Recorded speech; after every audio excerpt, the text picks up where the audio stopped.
Bonjour à tous, on se retrouve aujourd'hui sur le campus de Sophia Antipolis. On va parler avec un alumni, Nicolas Botano, qui va nous parler conseil en stratégie, mais aussi il va nous donner des petits tips pour notre carrière. Allez, suivez-moi.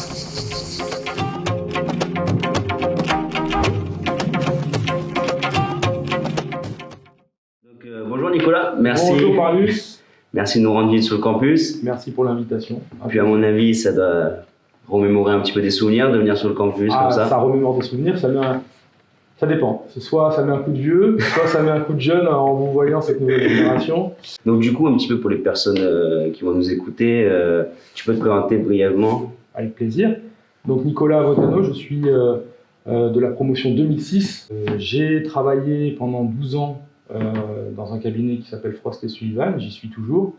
Et à l'époque, j'ai fait une formation en marketing et European Business, commerce européen, avec Gabriel Suder.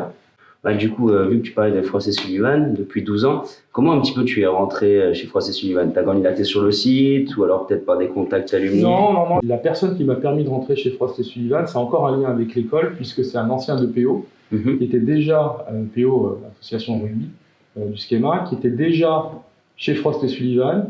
Il a vu qu'il y avait un poste ouvert, il a pensé à moi et puis il a fait la connexion entre son pote de l'école et puis sa société qui recrutait un profil. Voilà. C'est ça. Et donc du coup à Frost & Sullivan, peut-être pour les personnes qui ne connaissent pas, etc., comment tu pourrais nous décrire un petit peu Frost & Sullivan, vos missions, sur quel type de segment vous travaillez? Frost & Sullivan, c'est un cabinet de conseil en stratégie basé, alors le siège est basé aux États-Unis, c'est un cabinet américain qui a une 60aine d'années. Et on se concentre sur 3 métiers: la recherche, études de marché, études techniques, le conseil en stratégie, accompagnement à la croissance. Et puis ensuite, on a l'ensemble des fonctions support chez nous, vente, marketing, etc., qui tournent autour de ces 2 grands métiers. D'accord.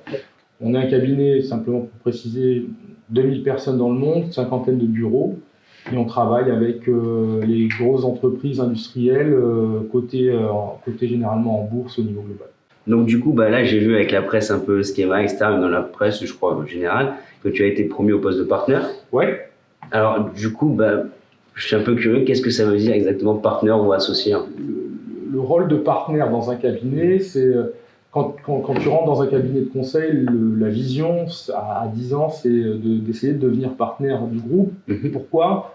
Plusieurs raisons, parce que ça te permet de faire de l'intrapreneuriat dans ton entreprise, d'avoir des responsabilités qui sont étendues au niveau général, direction générale, donc ça c'est très bien.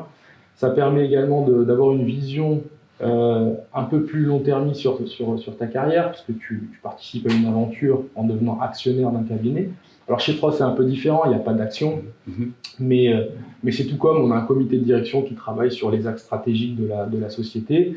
Et ces réunions-là, ces discussions-là, tu peux y être uniquement si tu es partenaire du cabinet. Et donc du coup, par exemple, pour les gens qui nous regardent, est-ce que tu as un peu des conseils, des grands axes à suivre en entreprise, peut-être comment se comporter ou comment faire pour justement arriver partenaire et avoir cette carrière que tu as eue?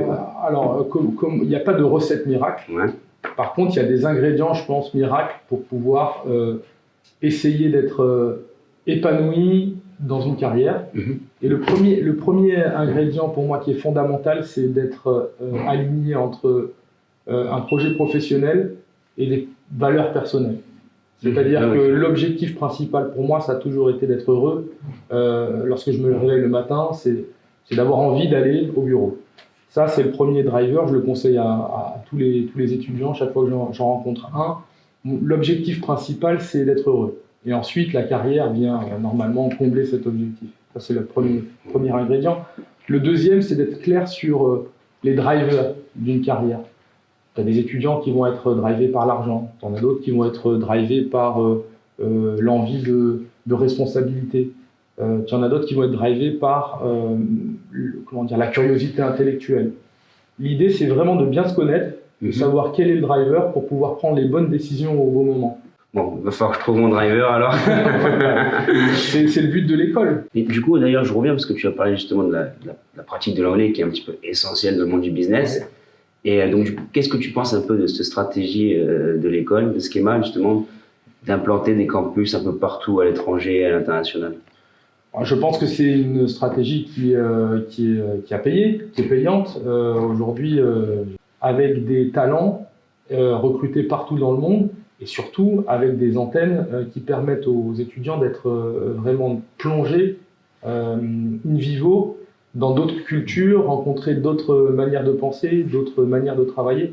C'est génial. Dans l'interview, dès qu'on discutait un petit peu, tu parlais justement que selon les nationalités, on négociait pas de la même façon, on n'avait pas forcément la même interaction avec ces personnes.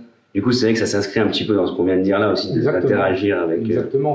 Le fait d'être brassé dans des classes avec d'autres cultures, le fait d'être envoyé au Brésil, d'être envoyé en Chine, d'être envoyé aux États-Unis et de comprendre comment fonctionne un autre pays, ça force l'adaptation. Est-ce que tu aurais peut-être un petit mot pour la fin, quelque chose à dire Je vois des étudiants de beaucoup d'écoles en France et à l'étranger. Et si je devais recommander le schéma, je le ferais les yeux fermés pour l'aspect international, pour l'ambiance, pour la philosophie qu'il y a dans cette école, c'est-à-dire essayer de se trouver en tant qu'étudiant plutôt que d'apporter des réponses toutes faites élitistes aux futurs étudiants de cette école-là. Donc voilà, ce serait le mot de la fin. Profitez, ce sont de belles années. Carrément, on va continuer à en profiter et puis je te remercie, franchement. Avec grand plaisir. Très enrichissant que tu sois venu nous voir sur le campus.